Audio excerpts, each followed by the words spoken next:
Hello, good morning, everyone. Again, today is October 12th, 2025. This is Dr. Farouk from Skill Lab and Bangladeshi Emergency Medicine Community.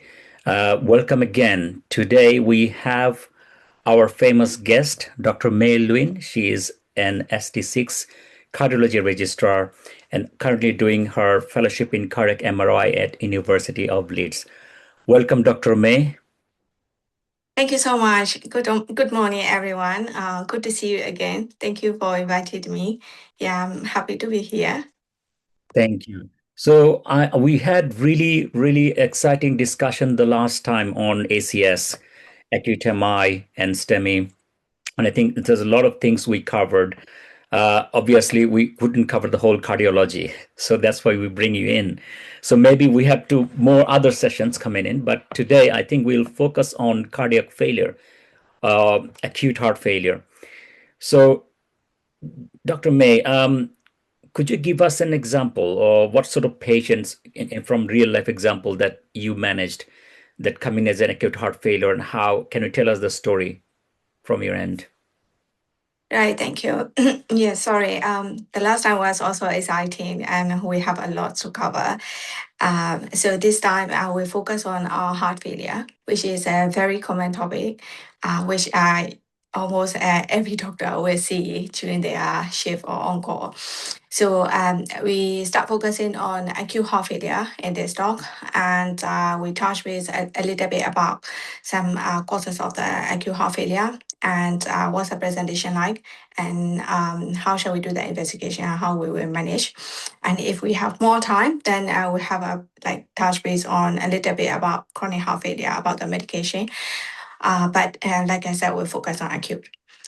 So basically, imagine I have a patient on my mind that's a real patient who presented to the hospital with the acute heart failure. So this gentleman is 65-year-old. Came in with a 3 days history of worsening shortness of breath, and today he also got he also got more breathless and not able to lie down. So he has got background history of ischemic cardiomyopathy. He is known to have with heart failure with ejection fraction of like less than 35%, and also have hypertension and diabetes. So this time he presented mainly because of the shortness of breath. So now you are with your patient. So what we gonna do first? What we're gonna start? Like I said, history, always very important. So we have to take yeah. Dr. May, I think I know you're going to go for history and exam, but Mhm, just to clarify for the audience, uh, mhm. where was the patient? Was it patient an emergency or inpatient? Where was the patient? Patient first presented to ED. Hmm, Yeah. okay. So the patient is in ED, and you are seeing the patient fresh when they come in with this full of complaints. Yeah. So we have to focus. Now I'm gonna focus directly on the acute heart failure symptoms that we need to focus on. So when they say shortness of breath, we have to elaborate more. Is there any is it just dyspnea or exertion, and orthopnea, and also PND? So this full history very important. And also I'm gonna touch base quickly. Is there any associated features? And associated symptoms basically. Is there any other palpitations or syncope or chest pain? Is that going on? And after that, moving on, very important comorbidities that they are known to have. What kind of history is that? Like in this patient, very significant, and known to have heart failure, um, already on medications, but we haven't talked about the compliance. Anyway, so diabetes and hypertension. I'm gonna touch base when I take the history, they take in regular medications.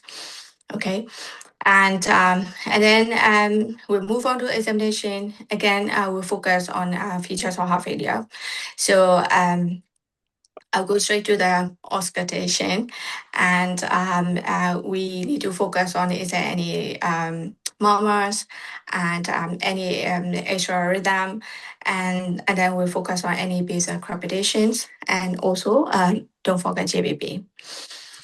Um, and then moving on to check any leg swellings. This one you can get it from the history as well. They probably let you know that whether it's getting bigger or they never had it or they just started these days and stuff like that. So we need to have a look on examination as well. So basically you are looking for features of fluid overload because this patient no to a heart failure and came in with these worsening symptoms that you are focusing on. So and that's why we are looking for these features in the examination as well. Okay, so can I just summarize for the audience? Yeah. We are discussing a 65-year-old presenting with acute shortness of breath, and our differential here is a heart failure. And of course, we focus on the history and exam. Dr. May was telling us about what are the symptoms we're looking for, what are the associated symptoms. I think in terms of heart failure, you did mention about dyspnea, orthopnea, and PND, those symptoms. And also associated symptoms could be palpitation, chest pains, other things, and the comorbidities. Is there so in terms of when we are taking the history, do we think about why the patient is in heart failure, or do we want to think about the differentials when you're taking the history, or what could be the differentials, or why do you think the patient is in heart failure? Exactly. In reality, in particular, the patient will come with only shortness of breath. They will never write like, I have a fluid overload or heart failure. So basically, you approach with a breathlessness, and then now I'm focusing on because we are talking about acute heart failure. So I'm focusing on fluid overload features, and uh, you are right. You are completely right. We actually need to keep in mind that we are looking for the causes of shortness of breath. And when we know that this is heart failure, then we focus on the etiology of this acute conversation. So this could be the very first time that they presented with, or this could be like they have been in and out. As you know, heart failure patient, they've been in and out with these acute symptoms. So, so in this scenario, actually, I give the clue. I mean, this is real scenario anyway because it's very common in a clinical. And so they came in with no to have ischemic cardiomyopathy, and then came in with this acute heart failure. If it is not, then probably they don't have the heart failure diagnosis, and they might come up with other causes. That's the reason you are focusing on. For example, like is there any chest pain are they having, and also like any palpitation. They've been restless just recently because of the palpitations, or they've been like fainting, or is there any loss of consciousness and stuff like that. These are kind of like looking for any kind of etiology for causing this acute heart failure, kind of acute pulmonary edema. Thank you. Okay, fine. So we did you did go on from history, bit of examination. Uh, so as I'm saying, in the examination, the what are the key features you suspect for the ED doctors? Like what are the key features we need to look at? Mhm. So on the examination, so before you start touching the patient, then you will obviously see patient is very uncomfortable with this shortness of breath, and you will also see that their respiratory rate will be high even when you look at it without counting. So they might be in this respiratory distress, and also before you touch the patient, you can obviously see is there any leg swelling. Like basically, we are looking for like bilateral pulmonary bilateral pedal edema in heart failure patients. So without touching, you got lots of information now. And also, when you look at the patient, when you look at the neck, even without touching, then you can see the JVP. Mm. It is in fluid overload features. So, and then we start using our stethoscope and then listen to the heart and lungs. And like I've mentioned, we focus on is there any basic crack. And sometimes you might hear like they are quite wheezing, even without stethoscope, in this worst case scenario, and also focus on the heart rhythm, but which not gonna be very helpful sometimes. The S3 or calibrate whatever you read on your book, which may or may not be there, but you just focus on like what is your first sound and second sound first, and then focus on your edit sound. So these are the things basically I will look for during examinations. And my question is this a clinical diagnosis, or do you need to wait for the investigation?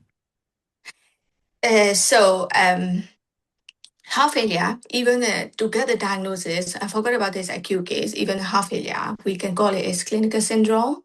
So you get pretty much about this heart failure symptoms by talking to the patient and examining. So I would say clinical is quite like enough to certain percentage, even without having investigations or some other invasive tests. So now you have some idea after you talk to the patient and then after you review the patient. So basically after history examination, you have some idea this patient came in with a fluid overload. Thank you, thank you. So carry Yes. on with the patient. What happened once you examine that patient in real Mhm. case? What happened there? Yeah. So he can barely finish the sentence. He talked to me, but he is breathless. Like I said, he is in respiratory distress. And also he has like beta edema up to like more than knee. So we check whether it's below knee or above knee. That we talk about pulmonary beta edema, whether it's mild or moderate or severe. If it is above knee, then it's obviously severe. And when I listen, he has got no particular other sounds, but he has got bilateral crackers, and not only base, and it's all over. Mm. And also, obviously, JVB is raised. And we pop him up on the bed because he gonna lie down with his shoulder breath, and he talked to me like he's been like sitting on the chair and sleeping for this the past 3 days. So these are the examination finding for of my patient. Yeah. No, thank you. So I think it's very important that if the patient is breathless and he can lie down, and you can obviously see the increased respiratory rate, increased work of breathing, and obviously overloaded patient with huge pedal edemas. Those are the very typical scenario. You probably don't need to wait for the investigation, but in your mind, most likely cause would be the heart failure. In your case, it sounds like very obvious patient. Mhm. Okay, fine. So what next? What is the next? I mean, what I'm trying to say in terms of obviously the patient came to ED. So what sort of investigation or what sort of treatment he has already before you seen the patient? Mhm. So we are doing necessary investigations and treatment at the same time. So which means I'm not waiting for the investigation result to come back. So when I review his record, I already got his medication list. So basically, looking at the medication list, you have much more information about the condition, and also especially at this acute condition, you have to look at how much. Diuretics the patient your patient is taking, so that you have some idea how much you need to give. But in the acute setting, we're gonna give straight away at least 40 to 80 milligram of furosemide IV injection, and it depends on the body weight of your patient. But basically, they are overloaded like literally everywhere and severe edema, so it's safe to give at least 80 milligram furosemide stat. Thank thank you. So obviously, so in this symptoms in patient in front of you and very breathless, and you're clinically thinking heart failure, and I Mm-hmm. department even before seen by the cardiology, we already give IV 40 to 80 milligram IV furosemide. Mm-hmm. And plus or minus, I think some people even need oxygen, isn't it? So if it's desaturating, obviously the moment patient arrived to ED, I'm just training you the ED scenario for this similar patient. So but the patient come in ED, then the nurse is doing the observation, and the patient is desaturating. Mm-hmm. We do give a bit of oxygen, and then get the IV access, do ECG as Mm-hmm. Yeah. then send the blood sample. Yeah. Um, my thought is okay, fine. So clinically, we are thinking for heart failure in this patient. When you take the blood sample, what are the investigations should I send with the routine blood? Mhm. Thank you for complimenting. Yeah, you're right. We started with the oxygen, and which is a high flow oxygen that you're gonna go for. If they come with a desaturation, so we start with the high flow oxygen. If there is no contraindication, which means like a 15 liter, there's no COPD or whatever. And after that, you can adjust accordingly. We aim for the target of 94 to 98%. Yeah. And like I said, we give the directives, and at the same time, like you have mentioned, the nurses will do the investigation anyway. So they're gonna send out the bloods and put the cannula in. And also another important thing is urinary catheter as well. After that, because we need to monitor urine output seriously and also the body weight. So let's talk about this investigation when we send out the bloods. We have a basic blood test that we're gonna send, which is including full blood count and UNE. Nevertheless, and also is we will send the anti-proBNP anyway because it's a acute condition. So when it's come back, like if it's less than 300, then in that case, very less likely. Your case is acute heart failure. So in acute case, it's going to be high, and we expect like at least more than 300. This is for the acute case that of what I'm saying. And also the other advantage is you can compare with if the patient has a previous anti-proBNP, and you can have a look how's the trend like, how is it doing now. Um, and plus, and also, of course, we look at the ECG. Um, um, so always like for cardiology, people do the troponin, nevertheless, and especially in ED that you're gonna see when you go for. Well, it's a bit tricky to look at the troponin in very acute condition because we will have like so many reasons that the trop leak that you can see. But I guess like every set of the blood tests that we send in, that we send at the hospital first time, which we include as well. So yeah, I would just let it be if it is there. But especially if the patient didn't come in with like a kind of suspected ECG with a very acute sounding chest pain, then it is a different case scenario. Anyway, so yeah, we send the basic blood test, coagulation, because anemia is also important that you can see anyway. So we'll do the coagulations and also, like I said, renal function and including anti-proBNP. So these are basically like more important things that you need to know at the like first time when you are seeing your patient. Thank you.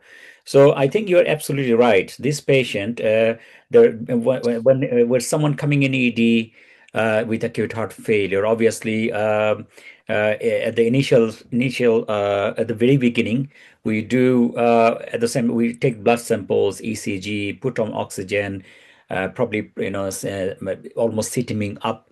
As you said, high flow oxygen, furosemide. Uh, Plus minus urinary catheter. At the same time, we do VBG and ECG. Okay, and you did say that we need to add the anti-pro-BNPs, which could be high. I mean, which should be high in acute heart failure, but it can be ruled out if it is less than 300 and coags as well. Uh, Mm. I'm just thinking anything. So in terms of this, other than bloods, okay, I'm just thinking. So what else we can do other than blood test? I will make sure our ECG and blood test and also ABG because your patient is desaturated. Because we need a baseline ECG, which will be very helpful because you will never know this 15 liter ECG will help your patient or not. Because there will be like other direction that they could be heading to. So I will do the baseline blood gas and have a look. Is there any like only hypoxia or hypoxia hypercapnia or how's the pH doing and stuff like that? I agree with you. If someone is very hypoxic, and normally we can routinely do the VBG, but we're suspecting something else or any other cause of hypoxia, we can do the ABG and see what's exactly look like. Yeah. And I think at the same time, we in the back in my mind, I was thinking sometimes we can, well, we need to wait for the chest X-ray. We do it routinely. Yeah, portable chest X-ray, please. Yeah. So some portable chest X-ray, even sometimes because the new use of ultrasound, we do Hmm. bedside ultrasound looking for B lines. Okay, even the X-ray can be delayed. So from it depends on where you're working. So definitely, if you have access to chest X-ray, I'm looking, and also ultrasound can be helpful sometimes to Hmm. get a basic idea. Uh, Hmm. Looking in the lungs, or even some, if you're skilled and trained enough, some of the Hmm. my colleagues in ED, they do the cardiac ultrasound as well, just to see Hmm. what's in there. Okay. Thank you. So investigation at the in the so we did we talked about investigation, which is fine. I think we covered most of it. Hmm. Treatment, I think in ED. So we did mention about oxygen. We start the furosemide and patient, and then we give some time, and the patient is still very short of breath. Hmm. Um, I think in some, it depends on situation. So if the patient's blood pressure is okay, sometimes we think of GTN infusion or Hmm. um, can you give a highlight on this, like when do Hmm. GTN or CPAP? Right. So now you're gonna review your patient after you have given your status of furosemide. But what we usually do is, for example, like if your patient came in with like 80 milligram BD furosemide, this is his actual usual dose, and you just start with like only given 80, and you expect too much to like improve, which is not very practical. So what we do is we started IV infusion furosemide, I which will be IV infusion furosemide for 24 hour. So basically, this can start from like 120 milligram per 24 hour, or 240 milligram, or 360 milligram, or 480. So it will depends on how's the patient body weight like, and also how severe is the patient, and also what's the baseline dose of patient usual diuretics. So for example, if the patient already taking like a 160, if you just start giving like 120 milligram per 24 hour, we're not gonna touch. So in that case, I'm gonna increase the dose, for example, like 240 milligram per 24 hour furosemide infusion, which gonna go after you have started the step dose of the furosemide. So it will help them, and also we'll monitor hourly. If it is needed, then we can increase the dose, or we can give another step dose. But it depends on the renal functions, and also on the other hand, like I said, we really need to know about the urine output as well. So that's gonna be the furosemide case. And by the time we are doing all this, then we have our chest history and stuff also, which will be like a bedwin highlight that we talk about it, but it's going to be very obvious anyway. And then we have our ABG in hand, and you can reassess the patient and whether they are this hypoxia, I mean, for example, desaturation is really responding to the oxygen or not. And after we have done all this, we will have a look at whether the patient is responding well, or where they're heading to. So let's say our patient is deteriorating and not responding well to the oxygen that we are given. So in that case, we need to consider any CPAP or BiPAP. Basically, we call it NIV. So if it is hypoxia not getting better, then we can consider NIV. NIV again, then how will we choose? If the patient is like too conscious, too agitated, and very frail, cannot fit with the face mask and stuff like that, these are kind of contraindication. For example, I will leave this one for this case. And my patient actually in the setting also a very good one, 65-year-old only. The reason that he came back again is when he got this ischemia, he actually refused PCI, and he discharged himself.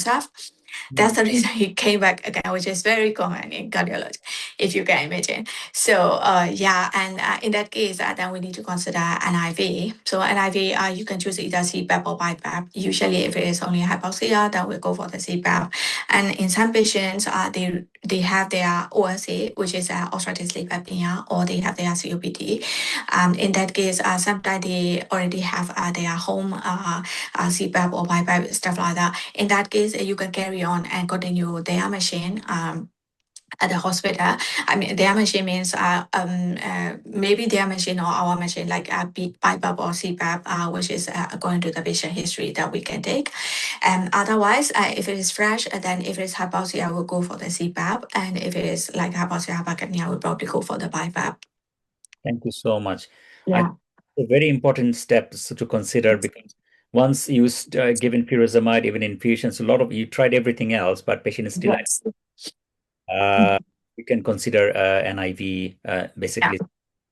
And also, you did mention some people has a home NIV machine, then we can use their own machine Exactly. Yeah. as others.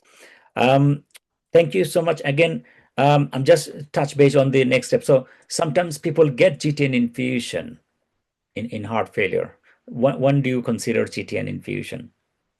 Right, that's my next step to talk about, but it's not in this case, obviously.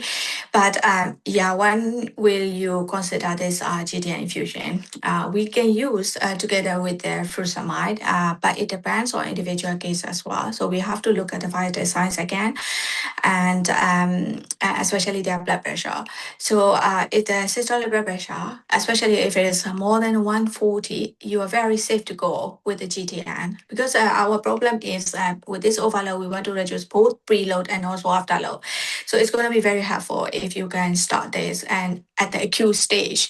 Especially and the other on the other hand, that you can see some cases came in with they have like a hypertensive crisis or hypertensive heart disease. In that case, their blood pressure that you guys were up to like systolic more than 170, 190. Sometimes their blood pressure is like 190 by 110, and in that case, so so we can start GTN infusion in this case. We have to start in this case anyway, and then yeah, you have to make sure for the blood pressure, especially like if it is even more than 110 systolic, that we are happy to carry on with that.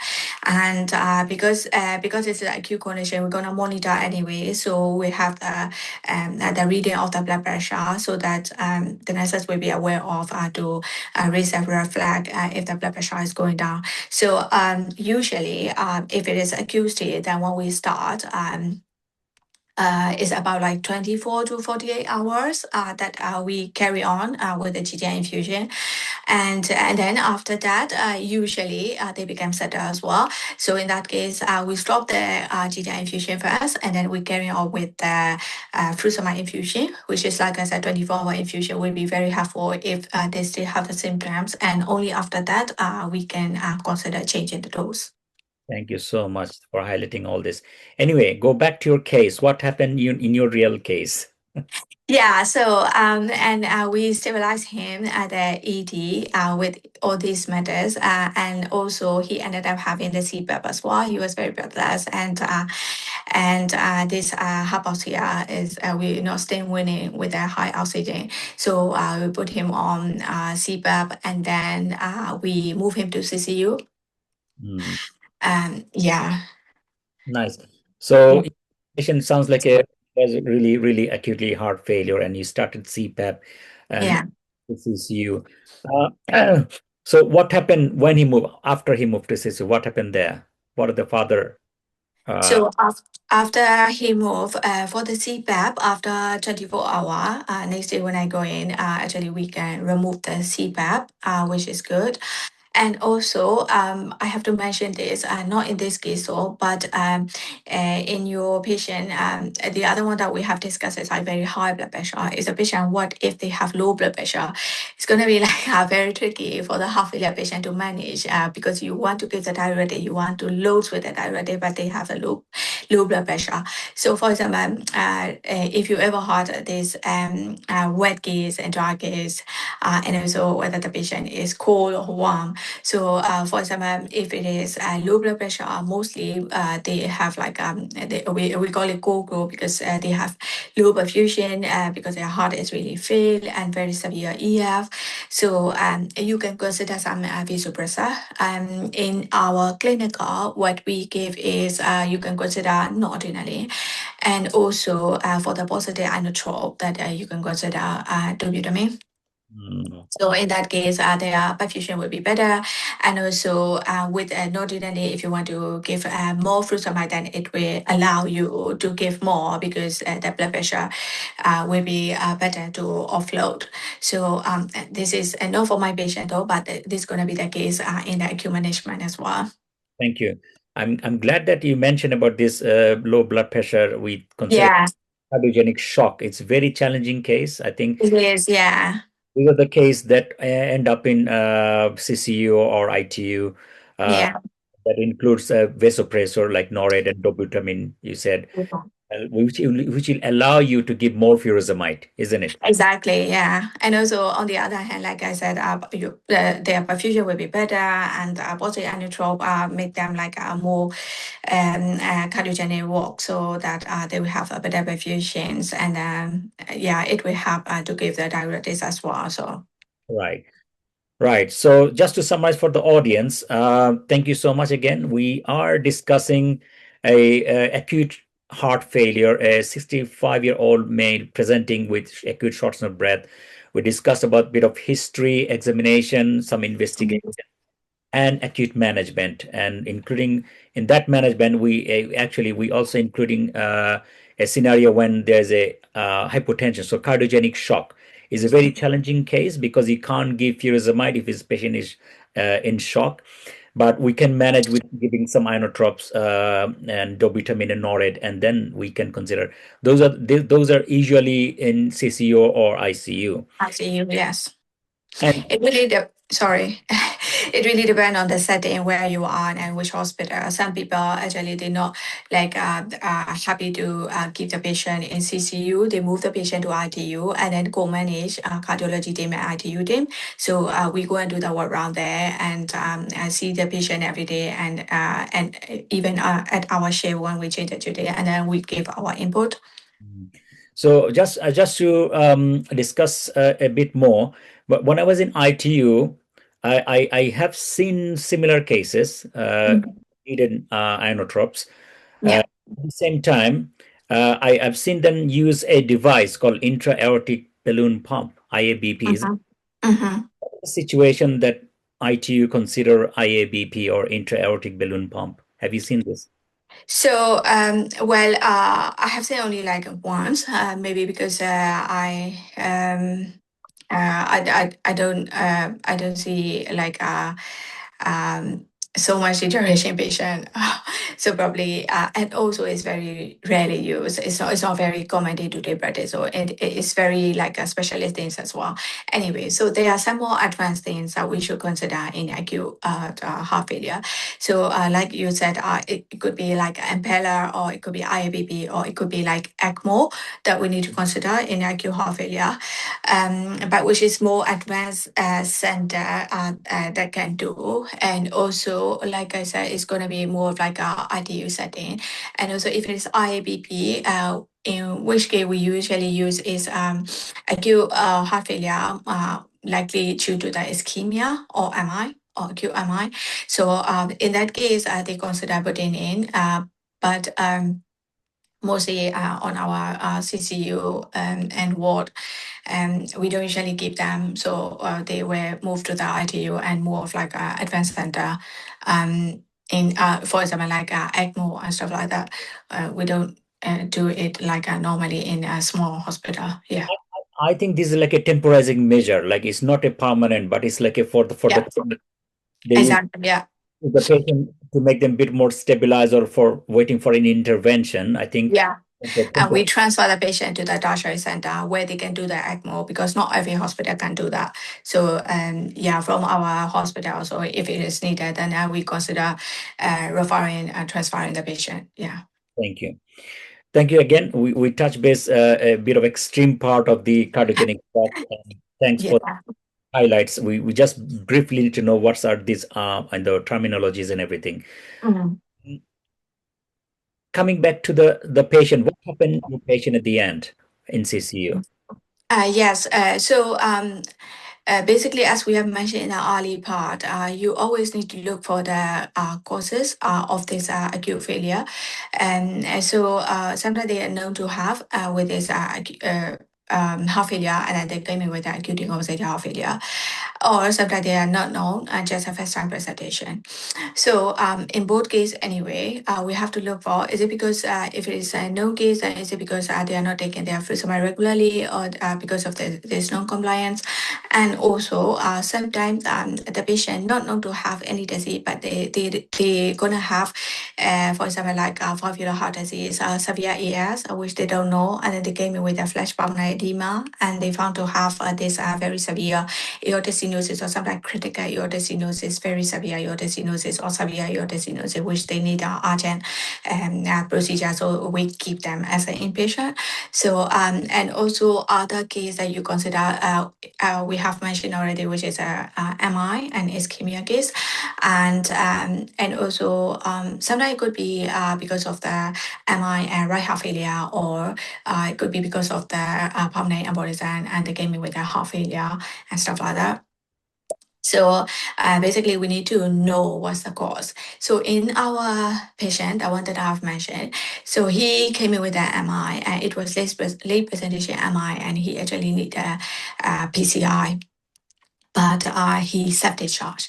He self-discharged and he went back, so that he came back again. So we know basically the culprit. So he needs to go back for the angio, and we need to decide whether we go for the PCI, or whether he needs CUBG, or he actually need only PCI. So that one kind of now we back to when he becomes stable, then we need to look for the cause before we discharge to fix the things. Otherwise, he will come back again. So for this PCI staff, it's a bit more specialist in now, because we need to know whether he will have benefit from PCI or not. We're not gonna go straight in this case, because we have to decide whether his heart muscle is really like viable or not. If you heard about it, this viability things. So we need to know the viability test before we open the vessel. So he has to go through another steps, which is a cardiac MRI. And it's going to be as an inpatient as well. It was as an inpatient for him as well. And we have a look whether these muscles are viable or not. Interesting. Again, cardiac MRI is something definitely very, very new to me or ED doctors, of course. Can you give a bit of highlight what is cardiac MRI and how they find the viability of the cardiac muscles? Can you tell us a bit more? Mhm. Yes. Yeah, it's fairly new things, but it's very useful, and also it has a particular some indication. In some cases, it's very very helpful to make the diagnosis. And in this case also, when we do the cardiac MRI, we have a look at the muscle contractions, and also we can see whether this individual and actual segments has a viability or not. So which means is there any half of the massa has gone, or more than half, or is we have a percentage of like 25, 50, 75, or transmural?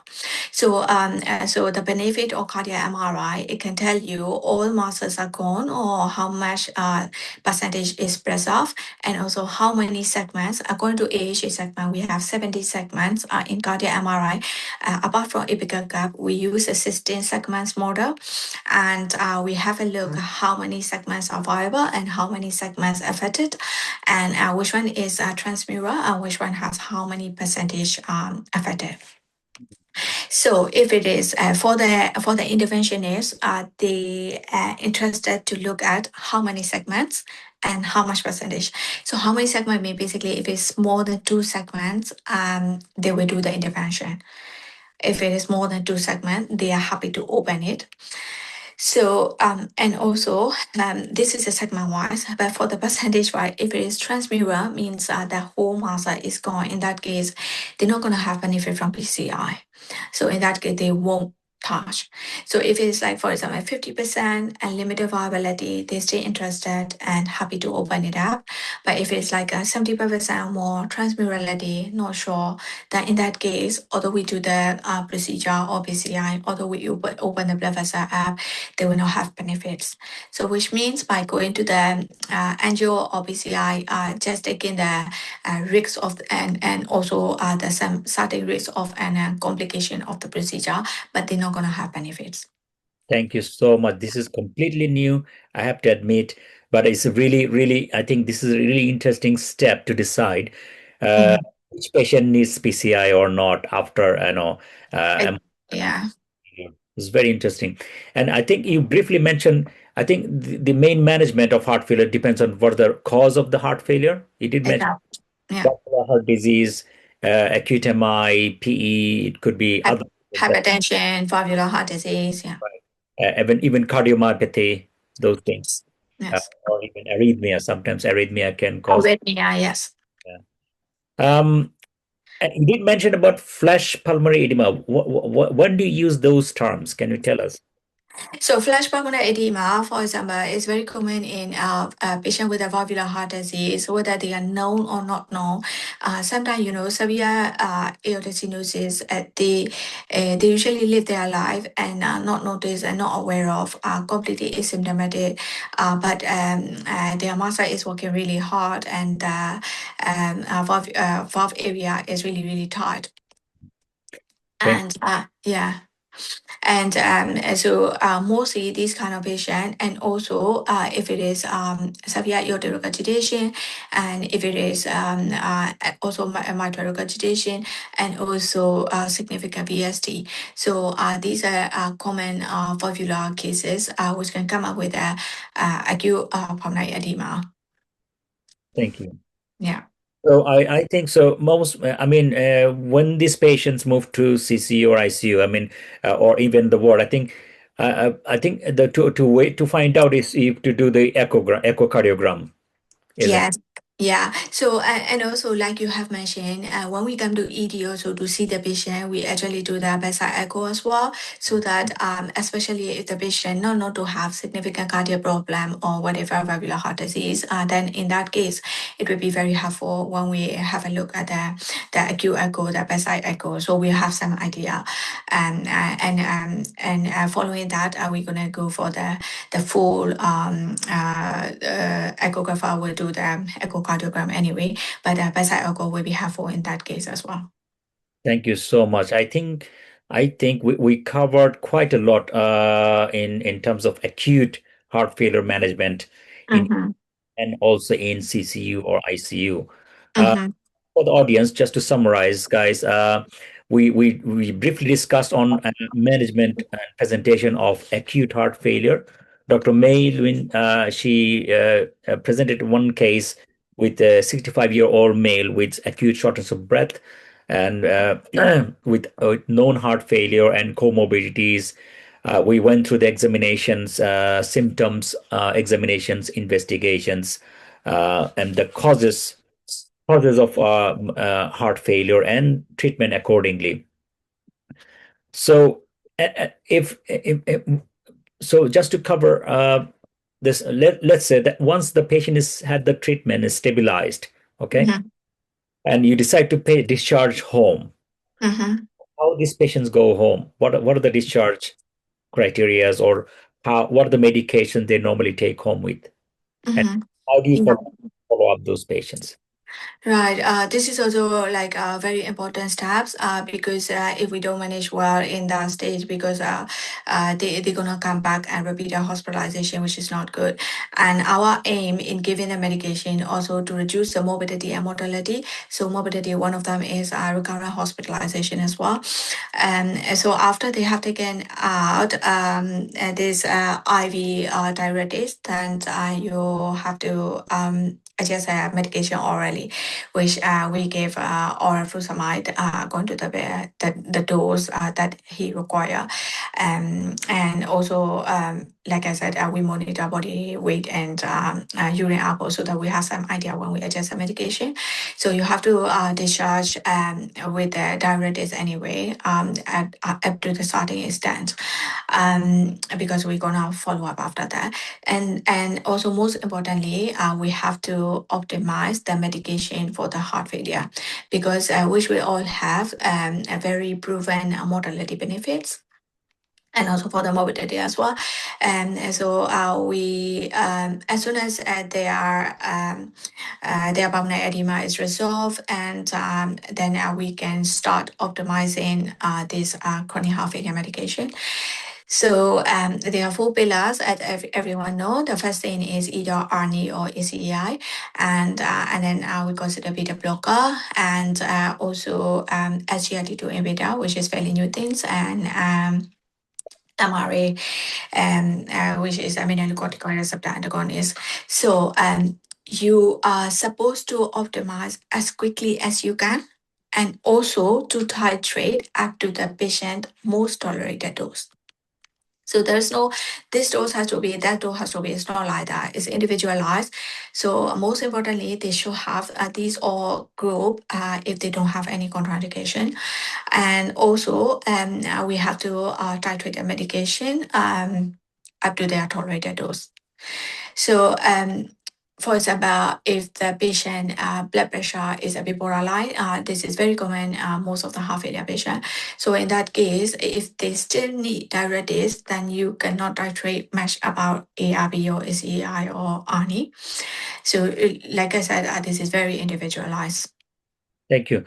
I mean, one of the things that is bit sounds a bit new to me. We said SGLT2 inhibitors for heart failure. Yeah, yeah, it's SGLT2. Yeah, SGLT2 inhibitor is very it's a very good one because we have so many papers and trials that already proved that, which we call it either mostly that we use in NHSA and empagliflozin or dapagliflozin. Mm. So if the patient either they have diabetes or not, doesn't matter. If they have heart failure, then this medication group has already proven that they will have the benefits.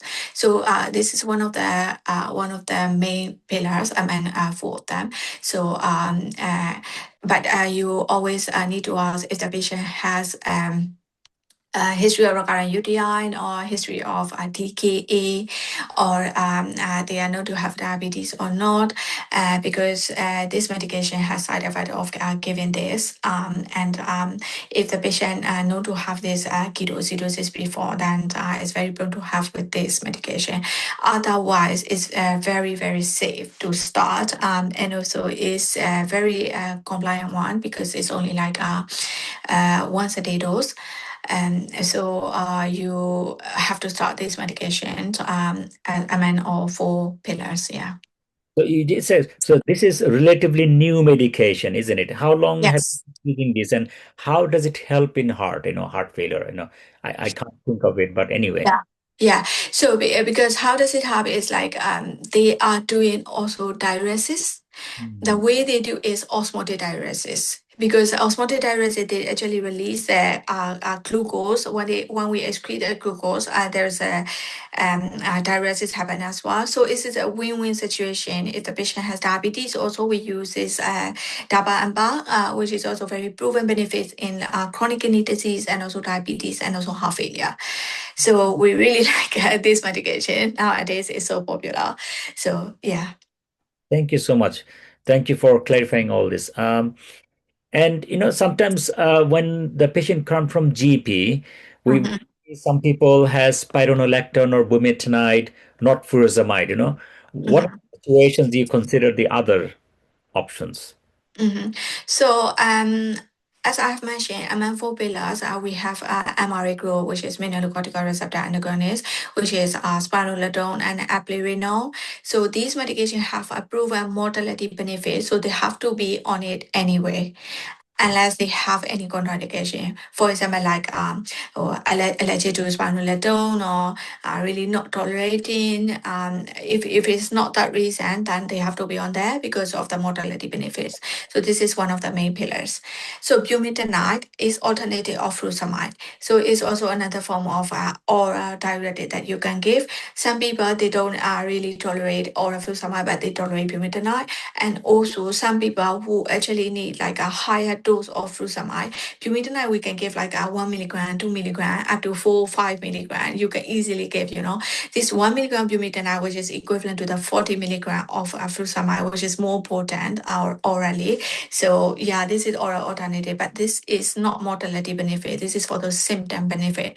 So in that case, you can either give furosemide or bumetanide for the symptom relief. If they don't need, you can stop it, no problem. If they need, then you can carry on. But spironolactone, you have to carry on anyway, unless they have like a issue with the potassium, issue with the renal problem, or issue with the allergy and stuff like that. Thank you. Can you again summarize that four pillars you're talking about? What are the four pillars? Yes. Yes, so the four pillars ACEI or ARB or ARNI. ARNI is like angiotensin receptor blocker plus, and the group that you can see is neprilysin inhibitor. We call it. So these are the first pillar, and the second one is the beta blocker. So mostly we use bisoprolol, but you can consider other stuff as well.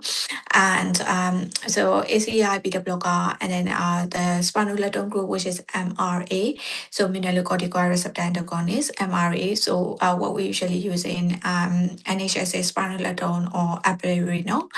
And the other one is SGLT2 inhibitor. This is a sodium glucose transporter inhibitor, which is the one that I've mentioned in NHS that we use dapagliflozin or empagliflozin, which has mortality benefits. And also if the patient has a comorbidity, this heart problem never come alone because they have like diabetes or they have some other comorbidities which are very common. And also the heart failure and CKD, they are kind of like friends who are not getting along. It's very difficult to adjust the medication if they come together, but they always come together. So in that case, if they have a kidney problem or if they have diabetes with the heart failure, so this SGLT2 inhibitor group is really, really good, which you have to start anyway. Yeah. Thank you so much. I think this is a really nice way to remember all these four pillars you did mention. Um, Thank you. One other question. I think we are nearly there. It's 1:53, so like 7-10 minutes left here. Mm-hmm. Uh, Mm-hmm. for example, let's say in ED, Mm-hmm. we see patient never diagnosed of heart failure, but Mm-hmm. at the first impression, we think, oh, this is probably early onset of heart failure, pediatric. Mm-hmm. Uh, in some cases, we even see GP started furosemide, but some cases, like there is no medication. Mm-hmm. Those patients, after investigation, how should we approach those patients, like a slowly onset of chronic heart failure? How do we approach in ED? And if we discharge them home, what should I give them from ED? Mm-hmm. Right. So this one I need to elaborate a little bit more because in chronic heart failure we have like three main group, which is heart failure with reduced ejection fraction, heart failure with mildly reduced ejection fraction, and heart failure with breast self ejection fraction. Mhm. So in breast ejection fraction, you will see like when you do the echo, ejection fraction always like 55, 60, always more than 50 and above. But they do have this clinical syndrome, like I said, they do have a heart failure symptoms. And when you do the echo, you will see like high heavy feeling pressure or diastolic dysfunction, especially. But their ejection fraction always normal. So this is what we call heart failure with breast ejection fraction, and their BNP will be high anyway. So in that case, they can come up with they also like coming in and out, with these heart failure symptoms. But we consider as a HAPF. We call it HAPF BAF. So you have to offload them with the same diuretics things that we do. And also for them, they have only one proven benefit medication, which is SGLT2 inhibitor, and no other pillars has been proven to start in this kind of patient. So when they become stable before you discharge, then we have to give the SGLT2 inhibitor. And if they need diuretic, then change it to oral diuretic. That's one group. And the other one, which is a mildly reduced ejection fraction, which we call from 41% to 49% of the ejection fraction. So in that case also, if they are severe enough in the symptoms, then you can consider other medication. But this one also like proven benefit from SGLT2 inhibitor. So these two groups have to be on SGLT2 inhibitor if there's no contraindication. And we always hold off when the patient coming with the acute heart failure symptoms. We always hold off DAPA AMPA, and only when they become stabilized, and they will have a benefit which we started. But for four pillars, which is a must thing for the heart failure, will reduce ejection fraction. It is okay. Thank you so much. Mm. The other thought that like definitely I'm talking about ED in and out patients. Let's Yes, we didn't have a echocardiogram or we don't know the right, right, okay, this is the first time the patient come in, but it's not a but he or she is comfortable going home. right. My thought is it safe to start a diuretics and send GP to follow up, or how should he safety net those patients? It's safe to start the diuretic if there's no contraindication. Oh, Yeah. So if they are not severe enough to be admitted, then I will start. And also you suspect, like you said, features of heart failure symptoms and fluid overload. Then I will start oral medication, including this oral diuretics, because in the acute case, the main things that we need to start is mainly diuretics anyway, because other stuff we can introduce later. And even when we discharge the patient from our side also, we give a letter to the GP to introduce this medication only when the patient is stable. So, answer to your question is yes, that you can discharge the patient with the oral medication, oral diuretics, and they actually have to have 2 weeks UNE, so urea electrolytes checkup in 2 weeks time. So that one you can ask GP to do that, and also you can let the patient know to get the GP appointment and do the blood test. Yeah. and I'm just thinking, is in some trusts, do they have like heart failure clinics? So we do have heart failure clinic, and also we have community heart failure team, and also we have a heart failure specialist nurse. So because it's a large community, and also we have so many patients, that's why we have a big group as well. So you can refer the patient to the heart failure clinic, or if they have been diagnosed. And after that, if they need any support in the community, then we ask the community heart failure team. They can even go to their house and give the IV injection of the diuretics as well, in chronic cases. And also, like as a heart failure nurse, we have a heart failure specialist nurse clinic follow up as well. Hmm. And so, are we allowed to send those from ED or GP needs to send them to heart failure clinic? So if you want them to review before you discharge, then you can even refer to the heart failure specialist nurse. And if you discharge and they have never seen by any heart failure team, then the GP need to refer to a heart failure clinic first. Yeah, Okay, no, that's good to know that I mean, we can actually involve the nurse or ask the GP to refer to heart failure clinic. exactly. Yeah. And how do they refer to heart failure? Do they have to book an echo first and then heart failure clinic, or how do they do that? Well, they should have a baseline echo and BMP, anti-pro-BMP, and then you can refer, or the GP can refer. The GP usually suspect with their symptoms, and then they eventually order the echo, and by the time that they refer, they have already done anti-pro-BMP anyway, and then they send a referral to us. Yeah. Thank you so much. And I think we covered very quickly I think, and mostly at the acute heart failure and the chronic heart failure management. I have one little last thought in my mind. Mhm. Is there any way to predict the mortality of heart failure, acute heart failure, or can you predict? Well, um, well, it's very difficult to say, and yeah, I mean, like to be honest, this heart failure is we have like a more um, severe mortality rate than even cancer. So people people are like scared of and afraid of this malignancy or cancer, but not heart failure. Actually, heart failure has even higher mortality rate than cancer. So I would say we have high mortality rate, but I just couldn't comment the exact figure. No, thank you so much.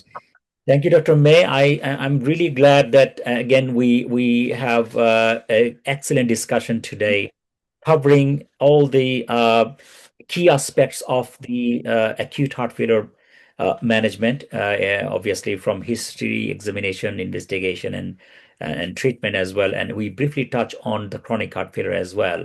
We are nearly there. Is there anything else we would like to suggest our audience for anything?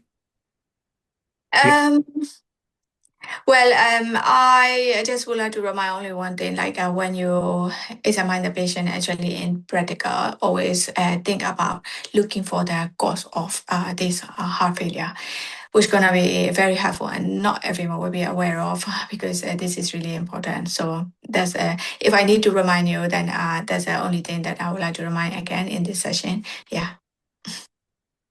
Right. So I think, thank you. I think the audience who was there enjoying this, they said thank you. So I Thank would you. say, thank you again. So I would today, I think we covered the emergency part of acute management of acute heart failure mostly, and touch a bit of chronic heart failure as well. Thanks, Dr. May, for your new insights and all the discussions we have. Again, we are glad to have you today, and I hope there will be some future sessions in the future to cover the rest of the cardiology. It's a quite big topic.